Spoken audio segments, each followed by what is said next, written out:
How was your piss? Streamcast. Hey, yo, what's going on, everyone? Welcome to another edition of the Streamcast. I'm Blackamura. I'm joined by Hali. If it ain't broke, don't fix it.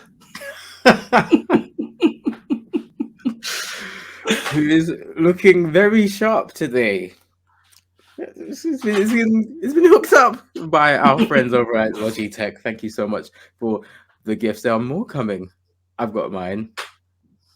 Thank you very much, Logitech. Yeah. Shall we get into this Ragnarok review? Let's do it.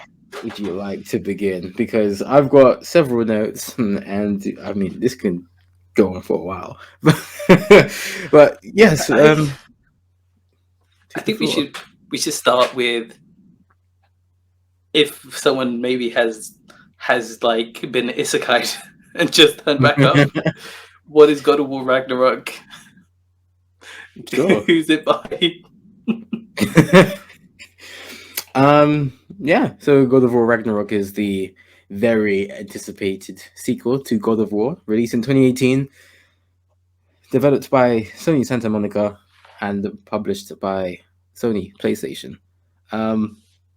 Directed by Eric Williams, who took the reins from Cory Barlog, who directed the 2018 game, as well as God of War 2.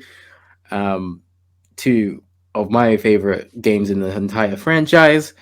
And you kind of just pick up right after you left off with the 2018 game. So Kratos has, traveled to Scandinavia, and he's in the realm of these Norse gods.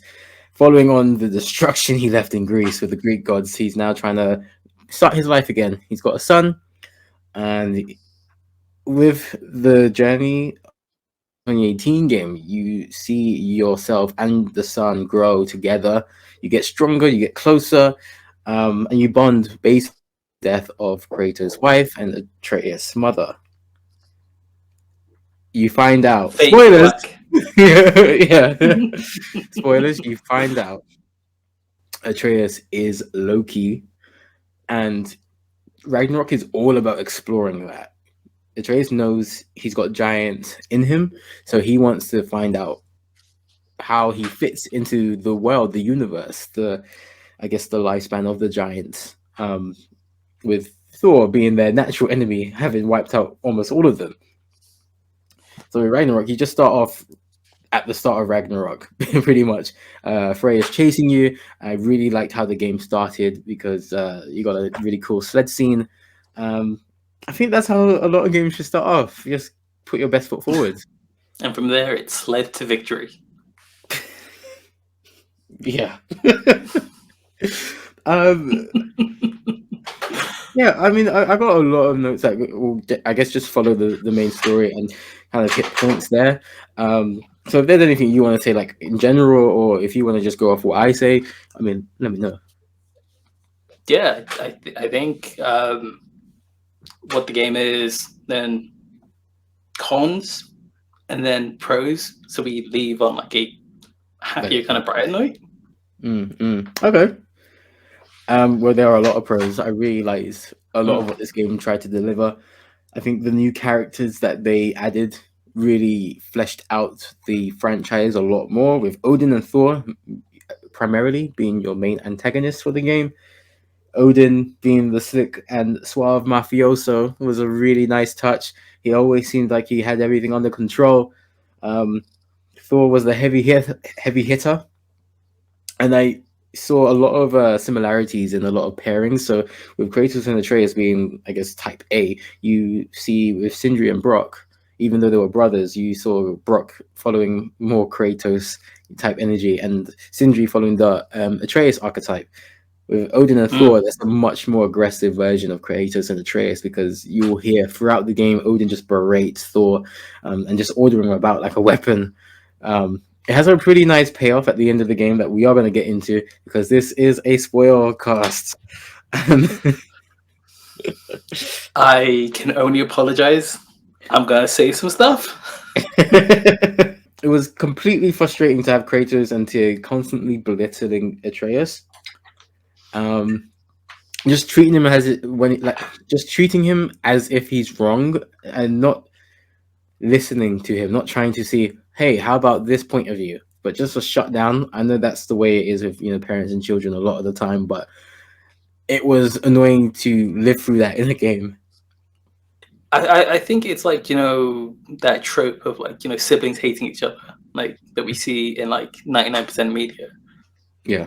It's a trope that's like, it doesn't need to be here anymore. Like, if you have siblings, that's not how that relationship is. It's not all hunky dory, but it's complicated because it's a human relationship, right? Yeah. And like, I think when the game leans on tropes, it's when it's at the weakest, and this is definitely a trope that they repeat kind of almost at the end of every single act. It was, now we don't listen to Trace again, and then we're going to have the payoff be the kickoff to the next arc or the next act or the next line of the story or the next story beat. And I think around like the second time you can kind of start to see that repeating. Yeah. I definitely kind of had like almost, it's time. Like you turn back to you go back to the to Brock and Syndra's house and you be like, oh yeah, this is what we're gonna do now. I get what you mean with the tropes, and it did feel like potentially the story was just being stalled because not enough has been done with the other elements for the story to progress, which kind of felt like a drag.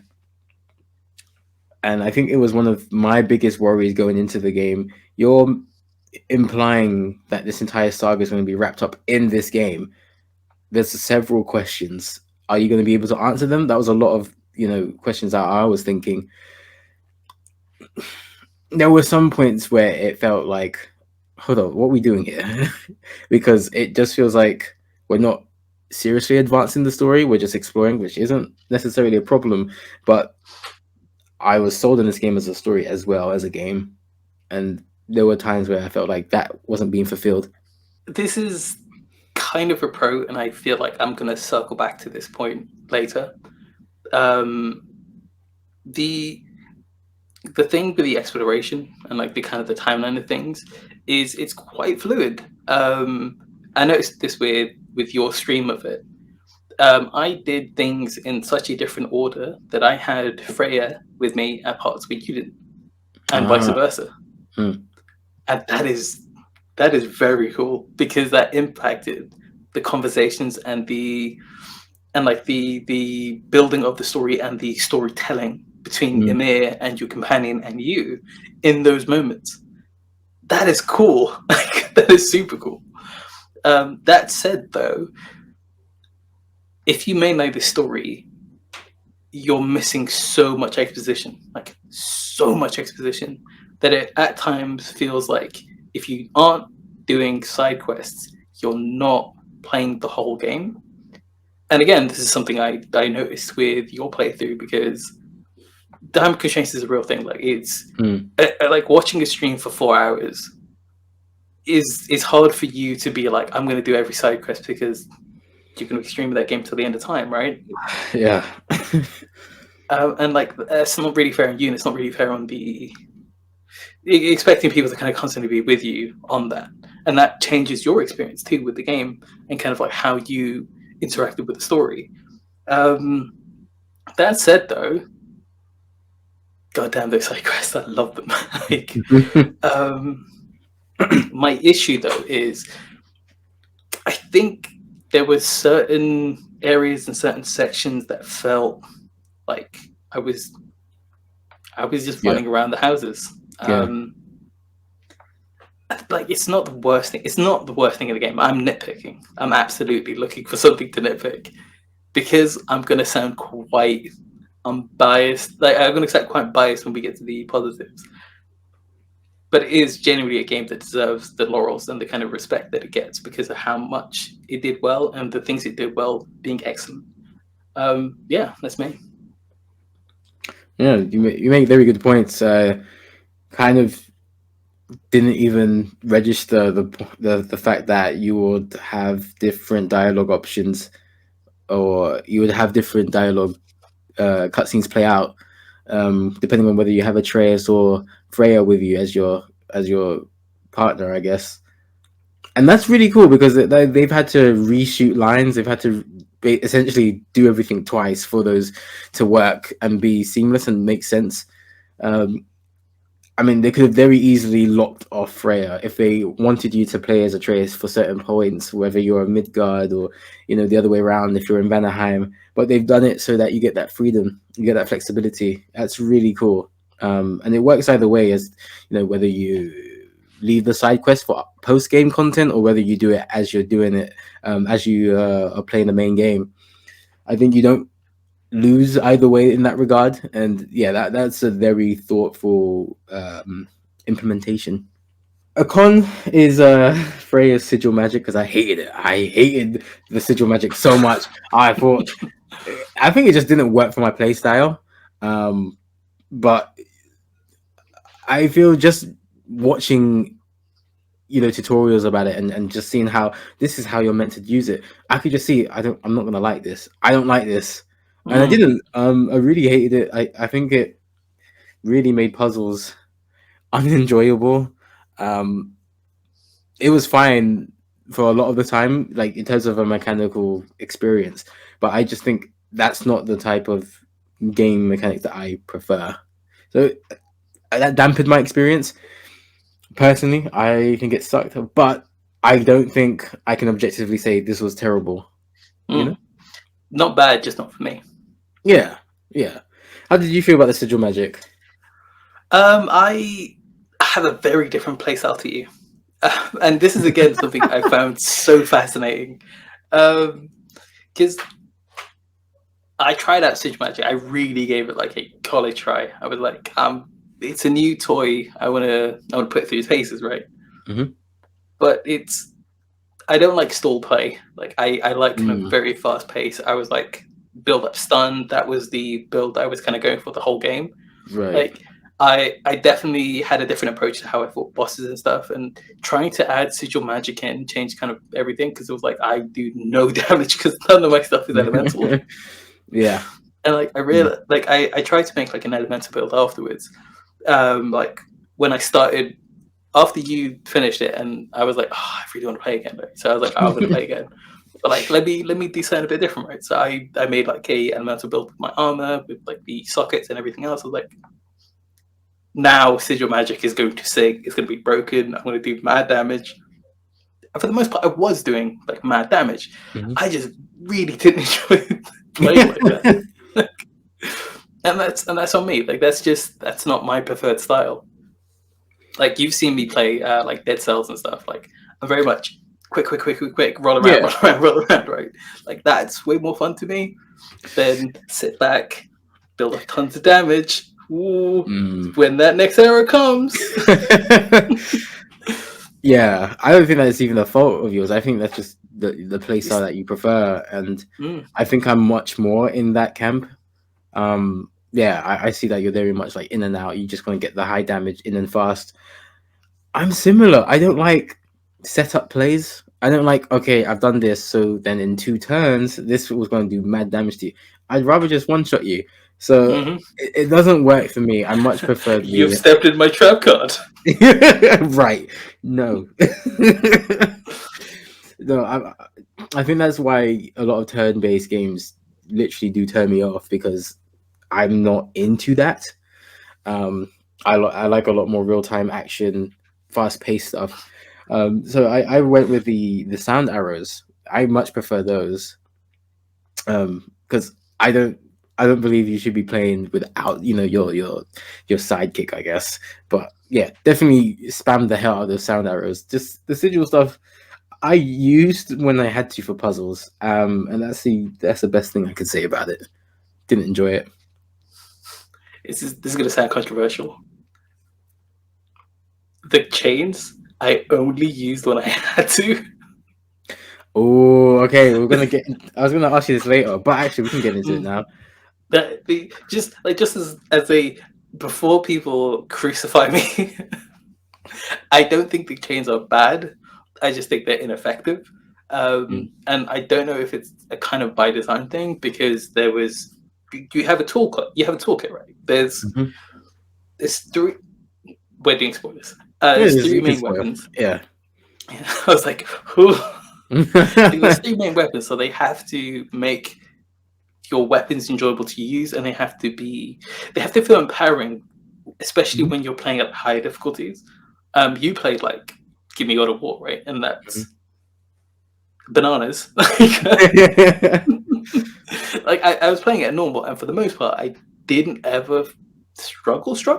Like I definitely struggled with some of the bosses and stuff, but like it wasn't because I felt like the game wasn't letting me do damage, or the bosses were like it wasn't Monster Hunter. Like I never felt that way either. Although watching Give Me God of War, I was like, I'm glad I'm not doing this. Like, no, that has Monster Hunter vibes. And I feel like if I was playing that difficulty and I was using the chains, I would have a way angrier kind of stance on the chains than I already do. Yeah. Especially because we didn't use elemental damage, and that's a weapon that stacks elemental damage. It's not bad, it's just not for me. Yeah. I would say that the blades were the worst weapon in the game.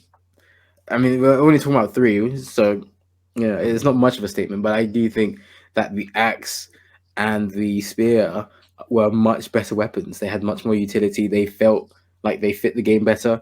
And when you consider that the blades were brought in from a completely different game engine for a different style of play, it makes sense. It should feel outdated. They're the classics, but they don't do the same amount of work anymore.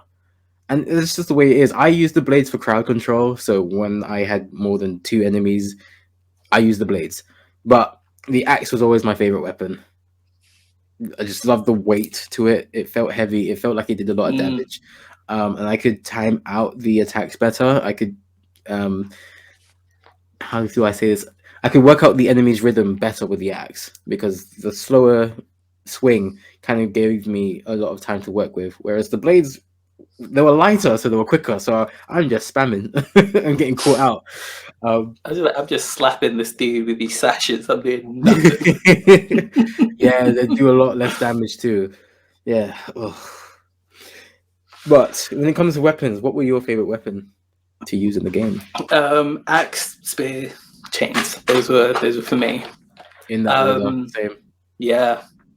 The axe there was something very cathartic about both the ranged nature of the axe, even over the spear. Like the spear's great. Like it's such a nice addition. But the axe, throwing it, freezing an enemy, and having like them running over and just haymakering this thing into oblivion. Delicious. Great. No notes, 10 out of 10, right? It's like, it's not, again, I'm not calling these chains bad. They just don't fit my style. And that's fine. I think the whole game kind of represents the sun setting. And the chains being a constant reminder of that sunset is quite interesting. I just never really thought about it in that way either, you know? That's a good point, actually. That is a very good point. Yeah, I did not like the blades. Before we get on with the rest of the podcast, I'd just like to give a special shout out to Spilt Milk Studios for their support over on Patreon. To find out how you can get a shout out just like them, make sure to go to patreon.com/Streamcast for more. So, in terms of okay, if we're talking about cons, I've got some more actually. There. And another thing. One more thing. So the small enemies and the nest situation, I think, were the worst type of enemies in the game. I don't think they were bad. I just hated them. enemies that are too small to hit just piss me off anyway because I have to like be even more precise.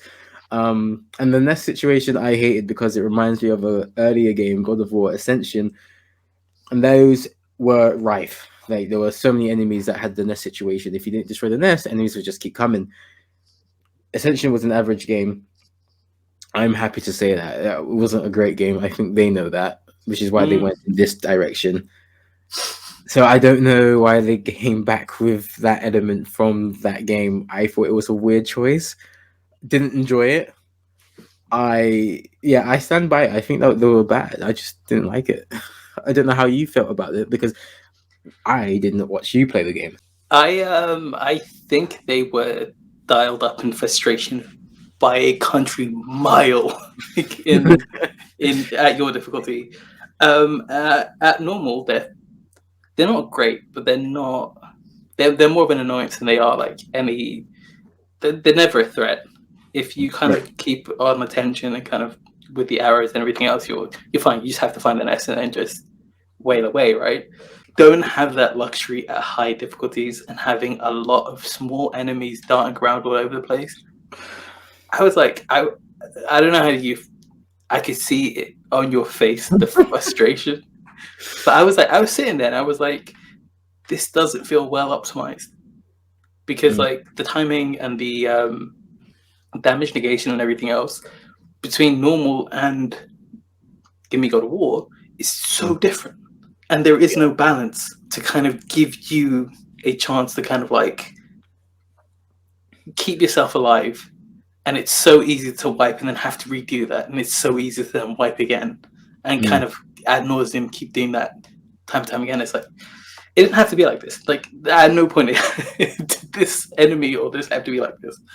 I don't think I saw a point in the game where those nest enemies made a tangible difference in the plus category for me. Like, I never felt like this enemy has made this section better for being. Yeah. Like, they could have put wolvers or anything else as a challenge in that section, and it would have been just maybe more fun because there was less frustration. That was the moment where I was like, fine, chains, I'll use them. Yeah, that's a perfect situation for the blades. The crowd control element, like I said before, I felt called for the blades, whereas an axe or the spear called for one-on-one encounters. Yeah, the blades did their work when it came to those caves, but as you said, I don't think they made the game better. And then at that point, you're like, okay, why is it here? There is definitely a reason to kind of like have a wide variety of enemies. Sure. Like God of War 2018 definitely suffered from. By the first like quarter of the game, you've seen like 90% of the enemies, right? Except for the big set pieces, you'd seen most of the enemies, and like you just see different variations of them. Although, like after that,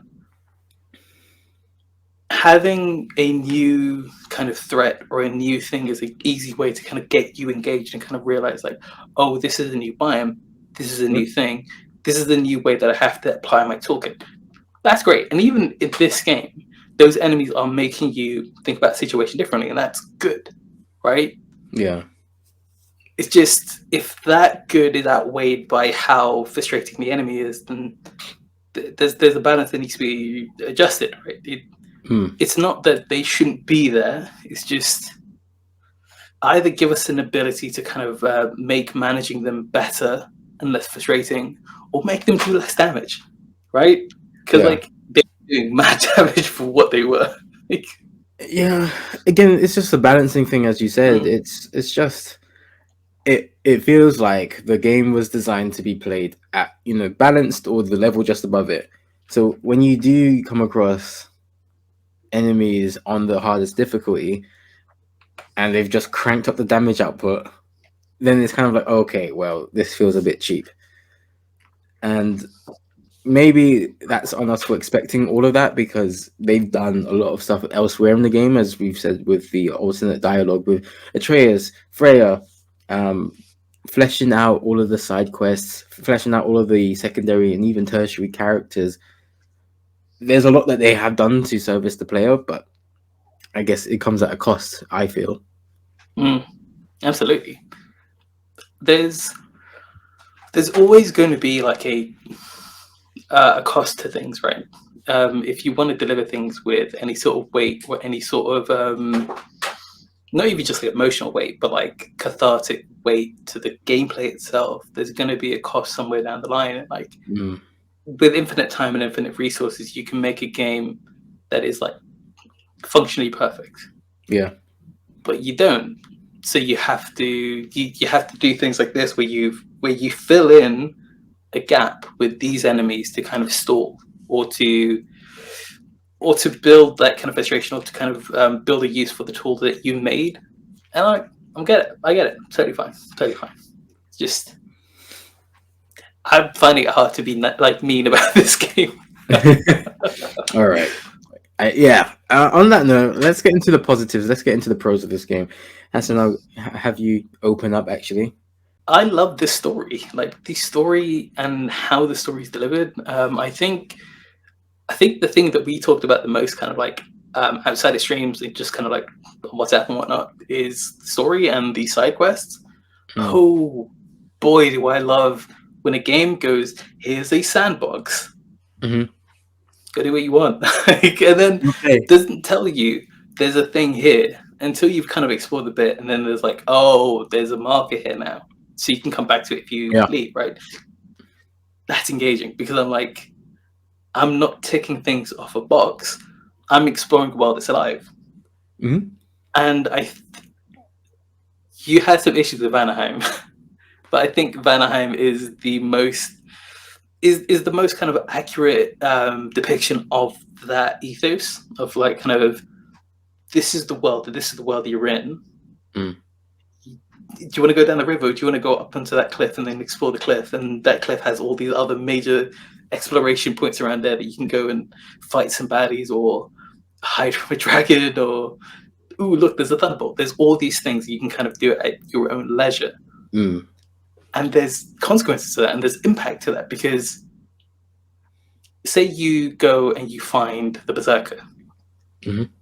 You defeat them, you unlock something that can then actively change the rest of your gameplay because it impacts how you play, because it improves your weapons or gives you like a boost that's going to be tangibly make your game easier, right? Yeah. Like that's great. Like because we were talking about my con.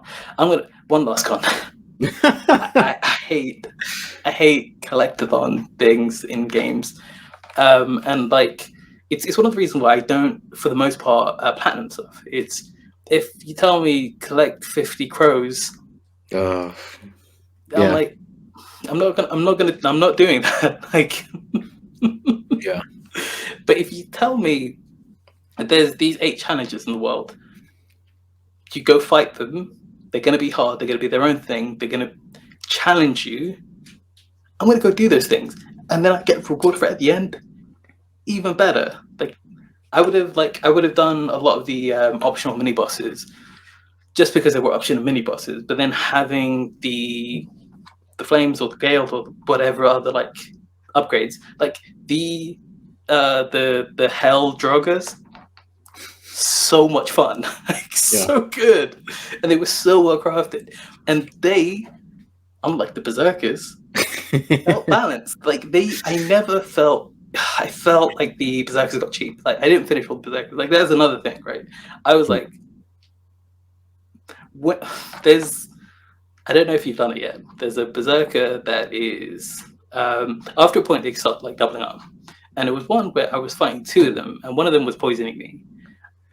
And I nearly threw my controller out the window. I was so angry. Oh my god, I'm not there yet. I didn't know they double up on you. They double up on you, and it's hell. Like I spent like 6 hours or something just throwing my head against this wall, this specific brick wall, because I would. And this is a testament to how good this game is. I did this because I didn't want to finish the game and have it be over. I was like, I love this game and I want to do this. And to do and expand that joy, I'm going to do this thing I hate. Like, I hate this. This is awful.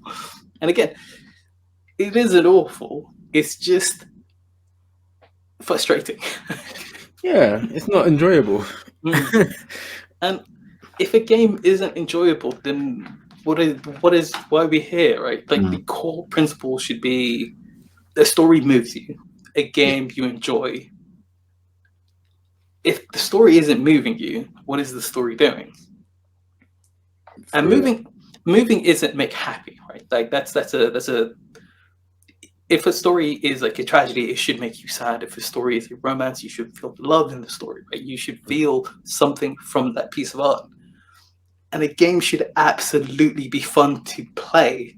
Yep. And those bosses were not fun for me. That was the one where I was like, I'm not doing this anymore because I respect my sanity enough. Like I can walk away from it.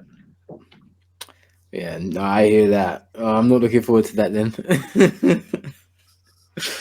I have more pros that do link with the story more. So Loki showing his teen angst with his know-it-all attitude. I thought that was very entertaining. There was a part where Loki thought he was going to be able to trick Odin, and I was just like, come on, man, who are you kidding here? You really believe that? It's his literal. It's his whole bag. you raise those stories about how he tricked people and things.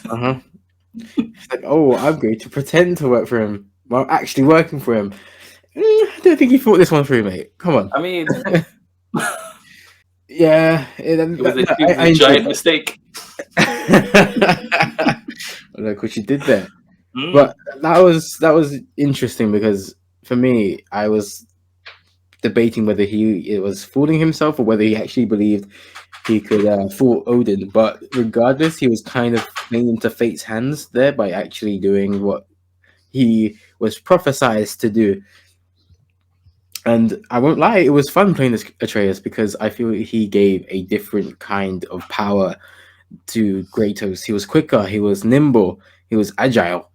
And it didn't feel cheap playing as Atreus, which was a fear as soon as I realized, oh, we're playing as this guy now. Okay, well, he's always been weak. So am I just going to be a wimp who needs help? Well, he's done a pretty good job of making him feel as useful, if not even more useful than Kratos. I felt he actually played a little bit smoother. He was strong in his own way, and that is such a lauded thing. Like that is such a thing that we need to kind of give them praise for. 100%. Because like they could have just made him like a carbon copy, right? Just with arrows instead. But he plays so differently. Yeah. Chef kiss. I think one of my favorite scenes of the game, like hands down, is the moment where he goes to punch through a treasure box. And it is such because like it was a moment like so rife with kind of sadness and angst and like confusion and like these growing kind of like nagging worries and kind of like anxieties, and it was just such a pure moment of joy. I was like, oh. I think that's when I was like, this game's got me. I'm in. I'm 100% in. What I really enjoyed about that is I was thinking that when he was approaching the treasure chest, I wonder if he's going to try and open it the way Kratos does. And before I've even completed my thought, he's just punched the thing. I like how they've added that kind of real lifeism to the game. He's seen his dad do it countless times. Of course, he's going to try and do that before trying to open it any other way. And I appreciate them for going through that effort. There's so much interplay in this game of like how do we choose and how do we live with our own agency? Yeah. And how do we let go and kind of trust others? The way that kind of the game like it's this meld between like a sunset and like a sunrise, and it is for the most part it almost feels like a lot of the game feels like you're marching towards the funeral, right? Yeah. Like you spend the vast majority of the game being like, at some point we're gonna die. Like and that is, and they do it in a way that's like really respects death without it being morose. And that's a hard line. Like that's a hard line to write on. Very Like, you good never point. feel like they're just like, oh well. It's all Mm. Yeah. hopeful, and they're all like, they're fighting to survive, and they're fighting to keep the people that they love and treasure alive. To disastrous like consequences for a Yeah. lot of people, and then having to realize what that means, and kind of combating what it means to die and what it means to leave people behind when they have all the power in the world, right? And that is mwah, so beautifully done. I think Freya's story, and especially her washing away like her past, is is beautiful, and it is like dark and horrifying, like especially when she's kind of coming to terms with a lot of the things that were done to her homeland and what she kind of sacrificed to try and protect it, and how futile that sacrifice was, but then still trying to carve out hope through all of that. Just magical. Like, as that's the real sigil magic. It's the friends we made along the way. Oh, yeah, I'm gonna ignore that completely. I really felt that there was going to be a point where you played a Sindri when you were looking for the drop near a ring, and I was so ready for it. It That would have wasn't been so much fun. right. It wasn't a disappointment that we didn't get to play as Sindri, because ultimately that scene doesn't lead. You know, it doesn't do a lot by itself. But I like how they set up the punchline. I like the delivery of everything. You know, the ring being dropped, I felt it was masterfully done. It's a drop near in the barrel. Okay, moving on. Another point that I really wanted to raise was the dialogue being so powerful, and I missed this line because I was streaming. But just off the cuff, Sindri admits that Brock died, and he tried to rescue him, and he couldn't rescue a fourth of his soul or something like that.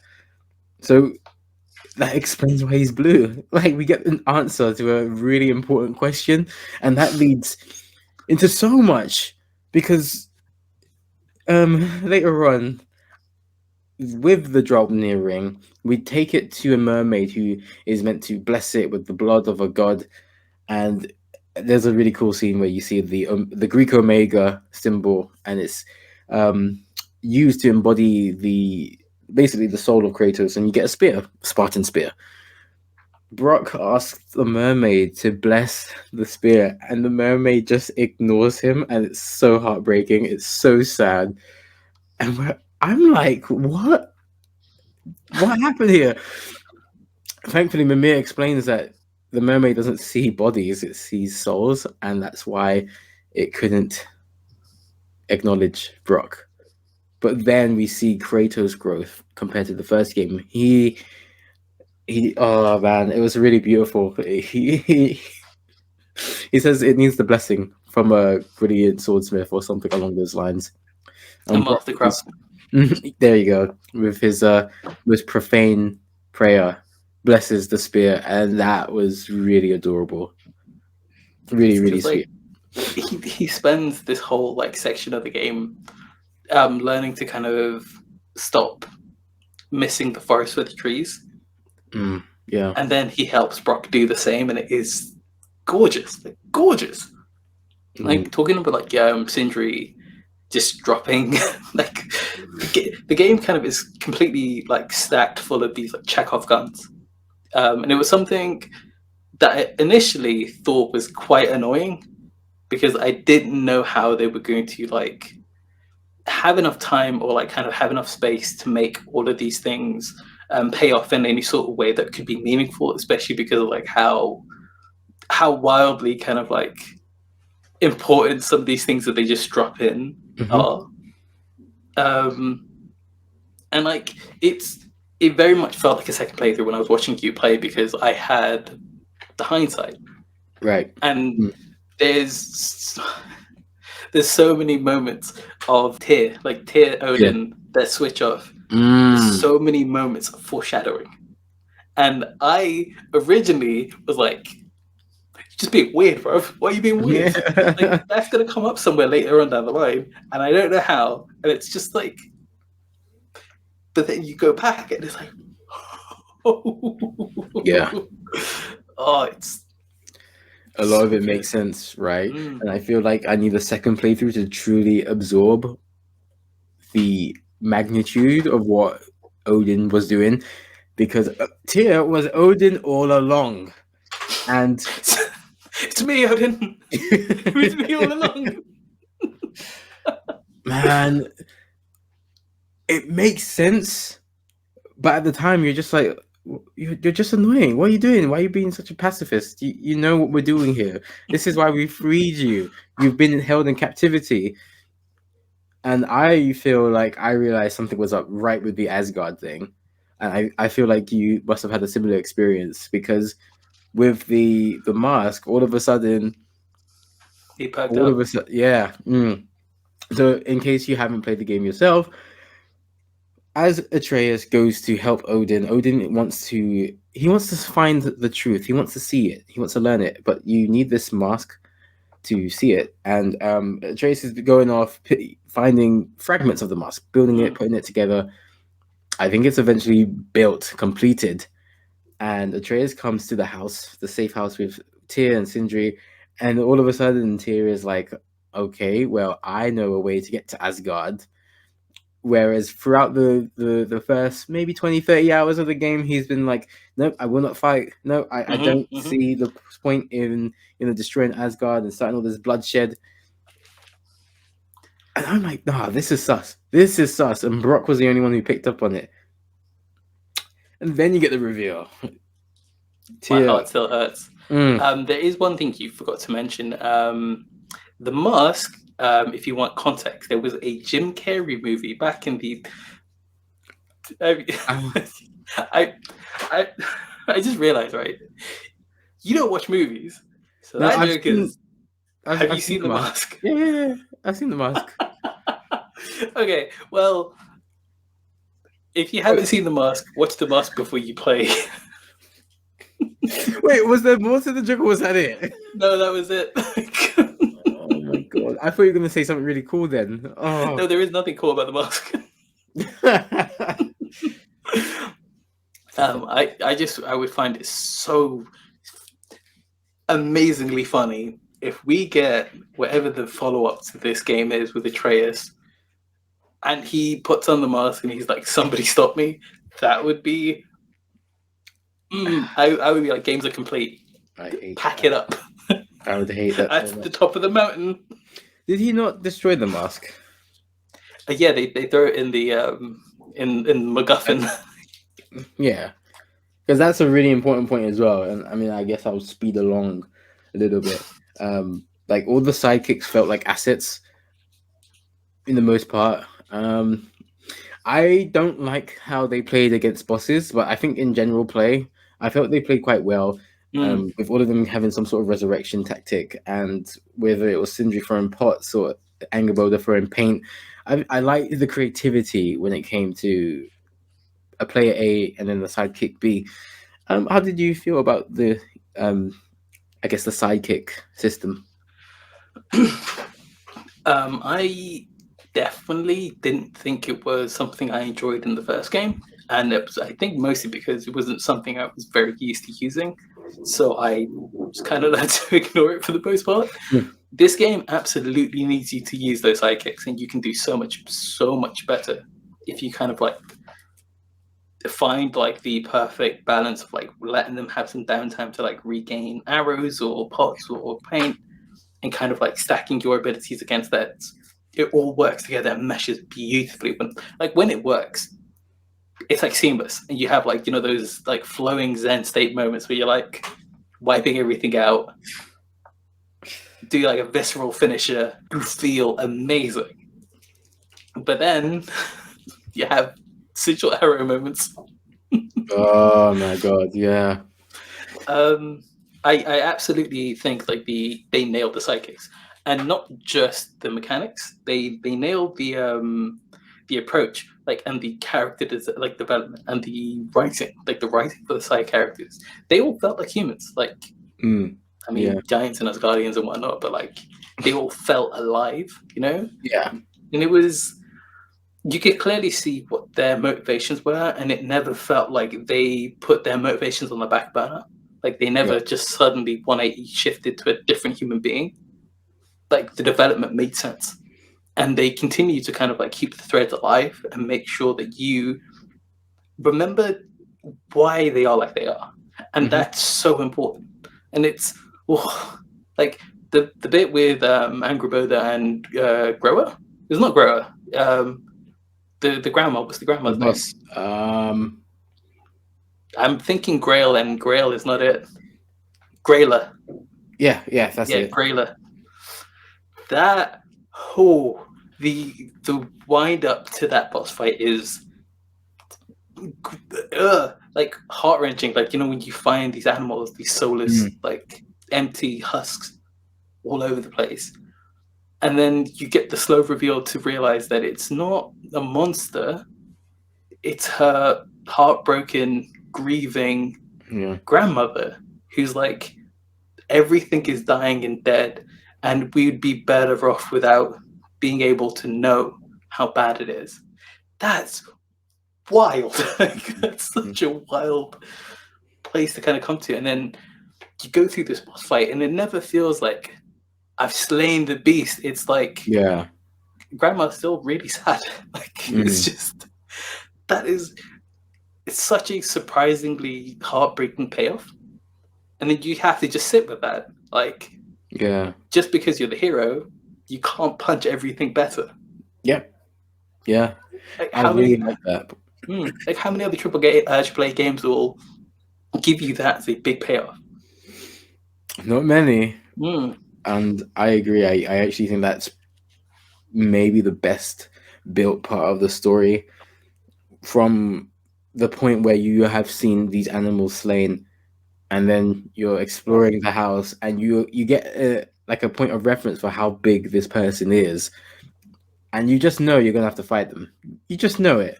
It's set up perfectly.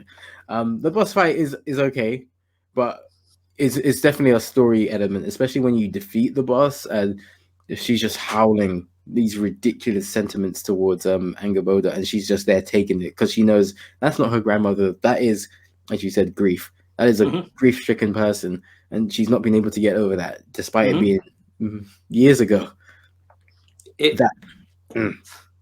And the way I think, like, the most kind of like testament to how good the writing is, you meet Grayla, and you're never like, she's just a cartoon thing. You're like, I get it. Like, I get how grief could break you like that. Like, how this could be your absolutely insane conclusion. The answer lies in the heart of battle.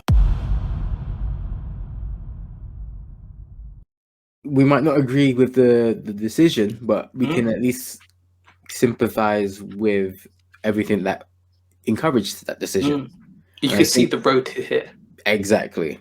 And that's where, you know, the best villains are formed, you know, where you can see their point of view. You don't have to agree with it, but if you can at least see their reasoning and see it's not just, hey, I'm strong, so I want to destroy everything. You can sympathize or empathize with them. Then that's where you have got to the top tier of storytelling. I felt like the previous game had not adjusted to making the world feel important, if that makes sense. Yeah. So while the previous 3, 4, 5 games in Greece was very much Kratos being in the Greek world and he's just slaying everything, 2018 felt like, okay, we're in the Norse world, but the world still revolves around Kratos. Everything is happening around him, to him.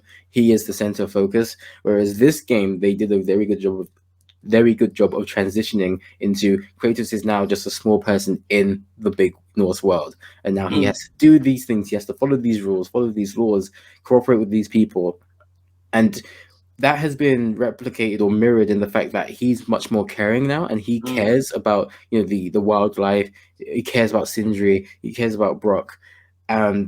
Those two, while not, you know, directly related, they definitely feed into each other and give a much more rich experience while playing the game. Yeah, I think I've kind of talked ad nauseum about how much I enjoyed the exploration in the world itself. Like I love open world games, right? But a lot of open world games kind of suffer from making you feel like the world only exists as long as you're in that space. Yeah. Like you take over like a bandit camp, you take over like a checkpoint or whatever else, and there's action and kind of forward momentum in the story and the world and the characters themselves in that world only because you're there to observe it.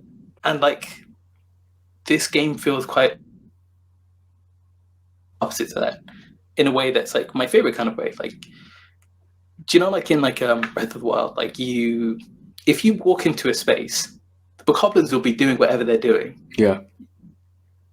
You can find them just hunting or fighting or like riding their horses around that they've captured. They just go about and do what they want, and that's great.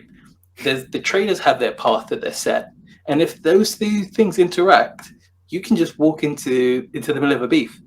Yeah, that's great. There is no point on the map where that beef is meant to happen.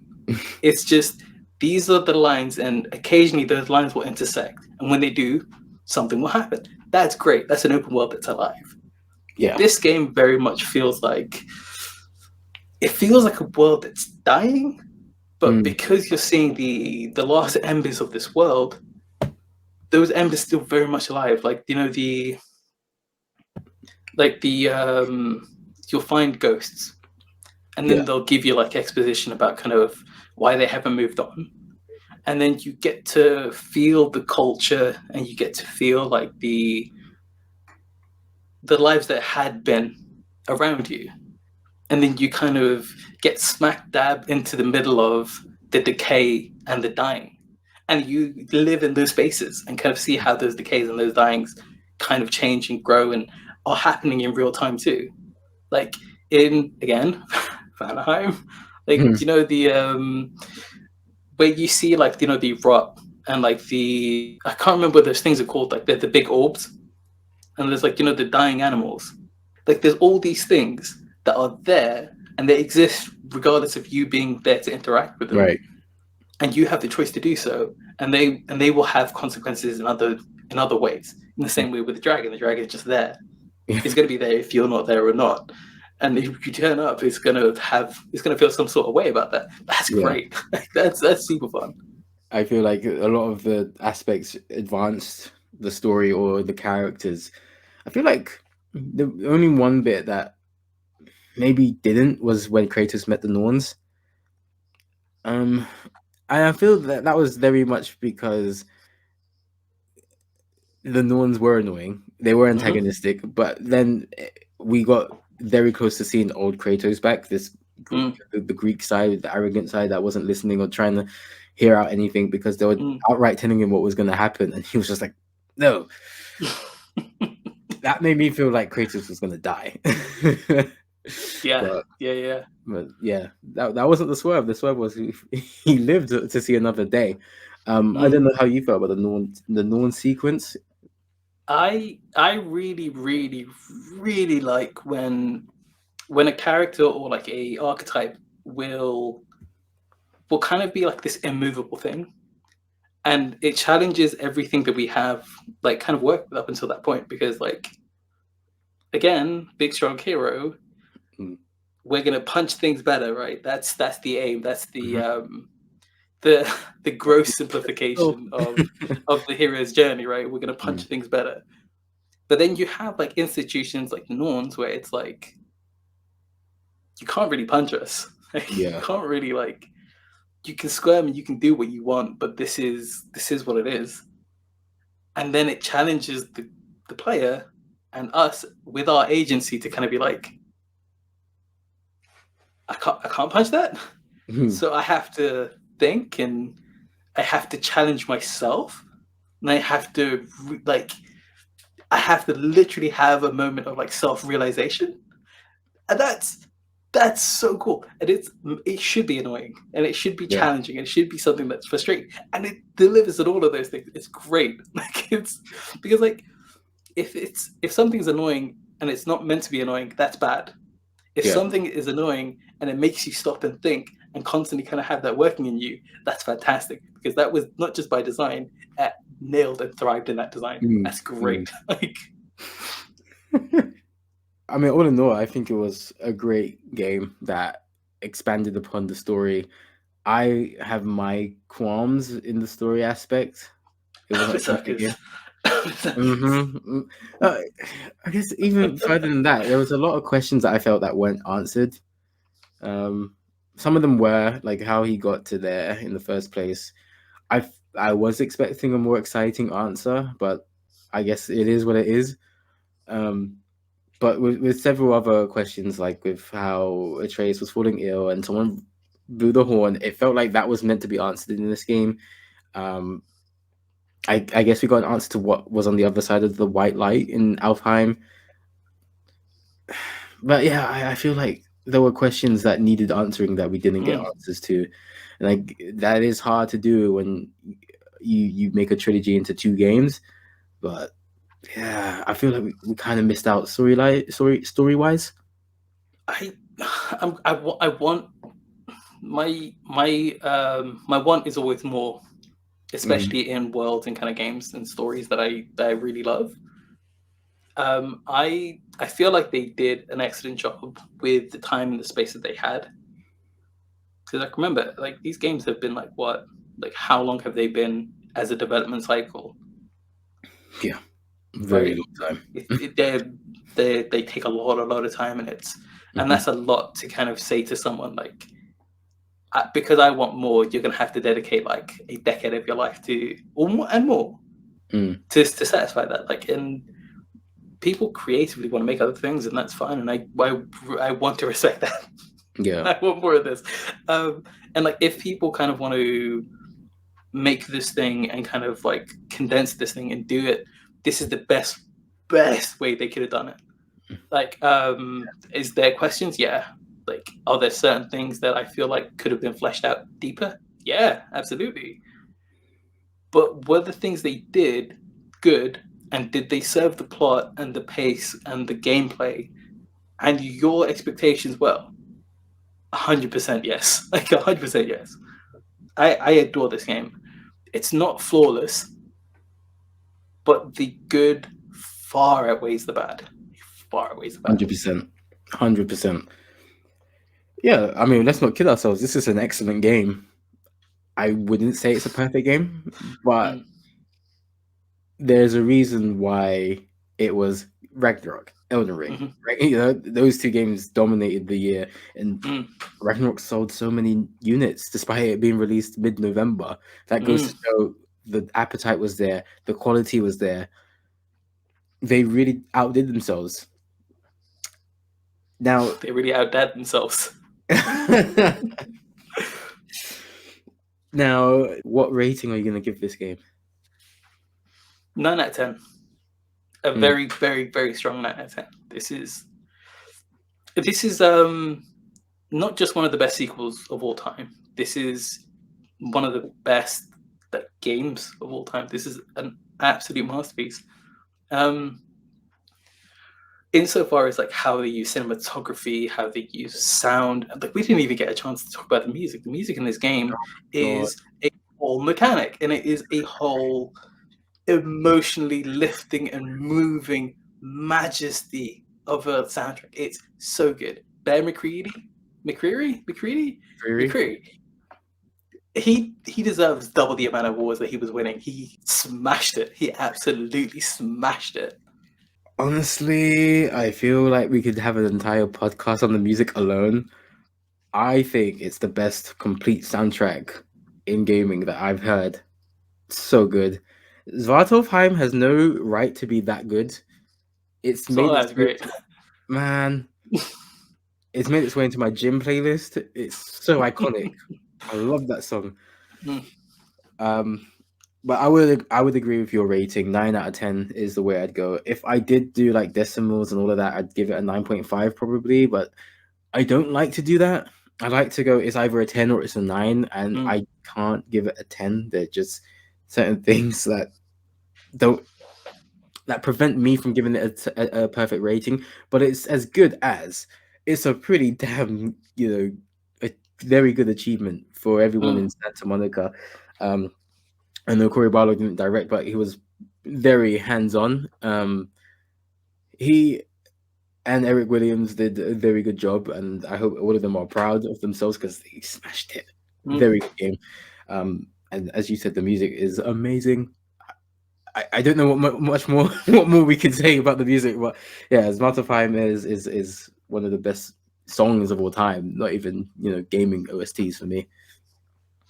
There are, do you know what, man? Like I tend to be like certain composers when I see their name on like a game, I'm way more excited because like I think we could do like a whole podcast about kind of like how important soundtracks are in gaming to your immersion and your like understanding of the space, because like there's so much emotional heavy lifting and also kind of cues that music give you to feel about things. And this game, there's like even the moments where you stop noticing it, and that's also a sign of a good soundtrack when it can make you feel without intrinsically just noticing that it's there. Yeah. It just it swells and kind of like takes you across in this journey that you're going with the characters. Seamless. The moments like when Kratos just kind of like has to sit in a moment and be like, oh god, like, and the music is just when it's like silent and it's slowly building and you feel your heart swelling or like the bottom of your stomach drop out. Amazing. Powerful. Yeah, you're right. We could go on for another hour and a half on this, but yeah, we definitely have to call time on this. If you're watching this on YouTube, please give us a thumbs up, subscribe, and leave a comment as to what you score God of War Ragnarok out of 10.